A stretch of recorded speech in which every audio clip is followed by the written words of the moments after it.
কিটা সহ্য করতে পারবে ভাই? আপনারা একটু কোন তো দেখেন, এই যে 2 মাস পেটে বাচ্চা, ওর বাচ্চা নিয়ে এইখানে ঢুকছে, এখন সে বেরোতে পারে না।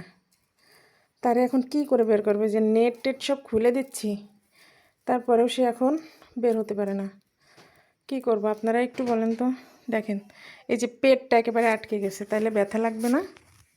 ব্যথা লাগবে নাকি লাগবে না বলেন আপনারা? কি করব এখন ওরে আমি? কি ভালো লাগে? এরকম জ্বালাতন কে সহ্য করতে পারে বলেন তো আপনারা? এই যে নেট খুলে ফেলে দিলাম, তারপরেও সে এখন বের হবে কিভাবে? বের হবে কিভাবে এখন সে?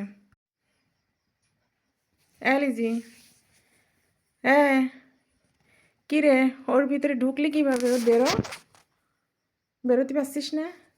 আমি যে ঘুমোতে গেলাম, তুই ওর মধ্যে আটকা থাক। আর এই জায়গায় ঘুমোচ্ছ? আল্লাহ আল্লাহ, এই জায়গায় ঘুমোচ্ছ, দেখেছ? এই জায়গায় ঘুমোচ্ছ, দেখেছ? এই আমার ওর কামড়াচ্ছে, আমার ওর কামড়াতে যাচ্ছে বিয়াদব। কি স্টাইলে রয়েছে বিয়াদবটা! বিয়াদবটার কইছে উপর দুইটাই আসছে না। এই বিয়াদব, এই বিয়াদব, এই বিয়াদব, এই বিয়াদব, এই বিয়াদব, বিয়াদবট আই আই এ পাশে এত পরিমাণে বিয়াদব, এই পেট ঘাড়ে করে নিয়ে ওই জায়গায় যে ঢুকেছে বিয়াদব কনকের, ওর আর কি কব আমি?